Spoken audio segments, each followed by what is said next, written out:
Chaudhary, distinguished colleagues, the representatives from the print and electronic media, এবং সুদীপেন্দ্র আসসালামু আলাইকুম।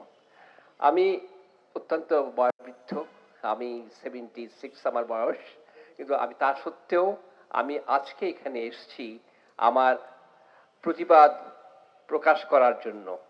আমরা এই 7ই অক্টোবর 2023 সালের ঘটনার পর থেকে ইসরায়েল যে মানবতার অত্যাচার চালাচ্ছে এবং তাদের ধারণা ছিল অল্প কিছুদিনের মধ্যেই তারা ইসরায়েলকে শেষ করে দিবে এবং কি বলে ফিলিস্তিনকে শেষ করে দিবে, কিন্তু এই হামাস আর হিজবুল্লাহর প্রতিরোধের মুখে তারা এখনো আল্লাহর রহমতে সেইভাবে যা উদ্দেশ্য নিয়েছিল সেটা করতে পারে নাই। তো এর মধ্যে তারা অলরেডি 50,000-এর উপরে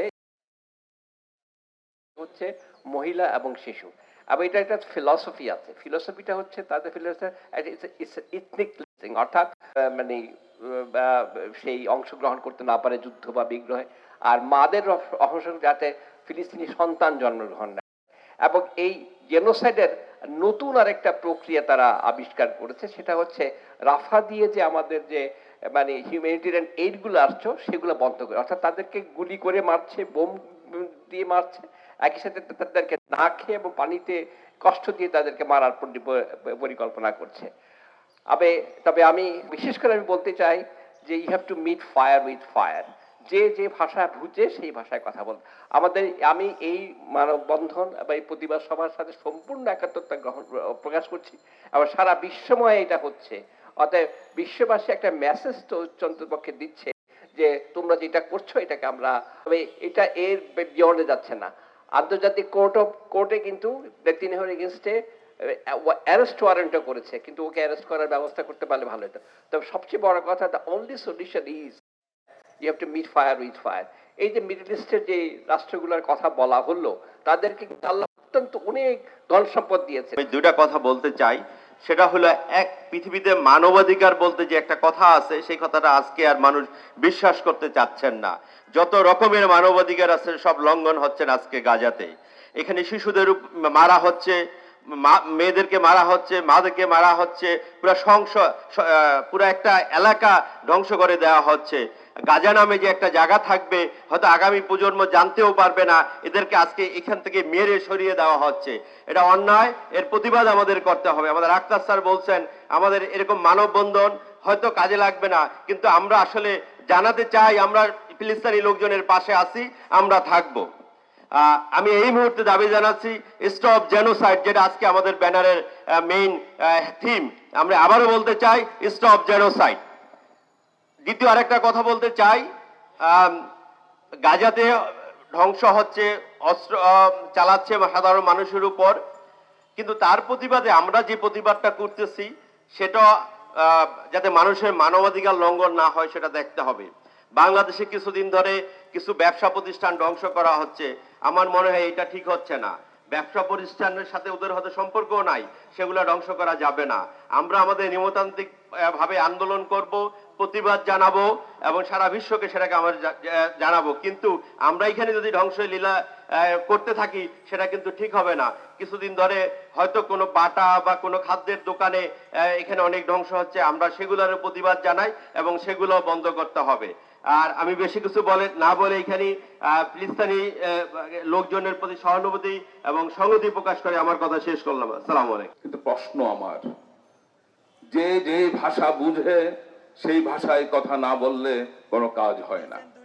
সুন্দরবনে বেড়াতে গেলাম, একটি বাঘ এসে আমাকে আক্রমণ করলো, আমি তাকে বললাম তুমি অন্যায়ভাবে আমাকে মেরো না। বাঘ শুনবে না। সুতরাং এই মুহূর্তে যে প্রতিবাদ হচ্ছে আমি তার প্রতি সমর্থন জানাচ্ছি, কিন্তু একই সাথে আমি বলতে চাই সৈন্যবাহিনী গঠন করুন। সারা বিশ্বের প্রতিবাদী যারা দেশগুলো রয়েছে সেখান থেকে একটি সৈন্যবাহিনী গঠন করুন। বাংলাদেশ থেকে যদি সৈন্যবাহিনী পাঠাতে হয় আমি জানি লক্ষ লক্ষ মানুষ সেই সেনাবাহিনীতে যোগদান করবে। আমি আজকে উদাত্ত ভাবে বলে যেতে চাই, আমি আমার এই বয়সেও আমি যাব যুদ্ধ করতে সেই ইসরায়েলের বিরুদ্ধে। যে যা ভাষা বুঝে তাকে সেই ভাষায় কথা বলতে হবে। ইসরায়েলের আশেপাশে যে সমস্ত দেশগুলো রয়েছে, আমি বলতে চাই না তারা মুসলিম কান্ট্রি, কারণ তারা সেই ডেফিনিশন হারিয়েছে। তারা সবাই মিলে যদি ইসরায়েলকে আক্রমণ করে, এই ইসরায়েলের বর্বরতা এক নিমেষেই বন্ধ হয়ে যাবে। আমাদের যে সমস্ত দেশগুলোতে পারমাণবিক অস্ত্র রয়েছে, সময় এসেছে চিন্তা করার, সেই অস্ত্র ব্যবহার করা হবে কিনা। আমি উদাত্তভাবে বলতে চাই, ওই মানববন্ধন এবং প্রতিবাদ দিয়ে কোনো কাজ হবে না। যুদ্ধের বদলা যুদ্ধ দিয়েই করতে হবে, রক্তের বদলা রক্ত দিয়ে করতে হবে। ফিলিস্তিন আবার স্বাধীন হবে ইনশাআল্লাহ। বর্তমান পরিস্থিতি কি যাচ্ছে, গত 8 দশক ধরে ওরা আমাদের উপরে অত্যাচার করে যাচ্ছে, ফিলিস্তিনিদের উপরে। তারা এটা করছে এবং করবে যদি আমরা প্রতিবাদ জানাতে না পারি। শুধু প্রতিবাদ না, আমাদের আক্তার স্যার বলছেন সশস্ত্র প্রতিবাদ জানাতে হবে। আমরা দেখতে পাচ্ছি এই গাজায় এবং রাফি এবং ইভেন শিবিরে, জেনিন শিবিরে ওরা বোম ব্লাস্ট করতেছে, শত শত নাগরিক ওরা হত্যার লাশ হিসাবে পড়ে আছে। এর কারণ একটাই, এই সাম্রাজ্যবাদী, এই আধিপত্যবাদী শক্তি দেশগুলো তারা নিশ্চুপ, কারণ একটাই, তারা মুনাফার রাজনীতি করে। এই মুনাফা, এই বিজনেসকে সামনে রেখেই তারা এই ইসরায়েলকে টিকিয়ে রাখছে। আদারওয়াইজ এই ঘটনা ঘটার কথা না, এত অন্যায়, এত অবিচার হওয়ার কথা না। আমি বক্তব্য বাড়াবো না। আমাদের সবাইকে এক হয়ে, সারা বিশ্বকে, সভ্য দেশগুলোকে এক হয়ে আমাদের অ্যাওয়ারনেস ডেভেলপ করতে হবে, প্রতিবাদ করতে হবে, যার যার সামর্থ্য অনুযায়ী আমাদের প্রতিবাদ করতে হবে। আমরা ফিলিস্তিনিদের পাশে আছি, থাকবো, এবং আমি আক্তার স্যারের সাথে যদি প্রয়োজন হয় আমরা যোদ্ধা হিসাবে সেখানে যাব, যদি আমিও ওখানে নাম লেখাতে রাজি আছি। এই বলেই আমি আমার বক্তব্য শেষ করছি। খোদা হাফেজ, ধন্যবাদ সবাইকে। এবং আজকে সমাবেশ সমাপ্তি ঘোষণা করছি। সাংবাদিক বন্ধুদেরকে বিশেষভাবে ধন্যবাদ জানাচ্ছি, শ্রদ্ধা জানাচ্ছি, শহীদ পরিবারের প্রতি সমবেদনা জানাচ্ছি এবং অবিলম্বে অমানবিক, অনৈতিক এবং অযৌক্তিক যে অন্যায় চলছে সেটা বন্ধের দাবি জানাচ্ছি এবং আমরা এই আন্দোলন চালিয়ে যাব।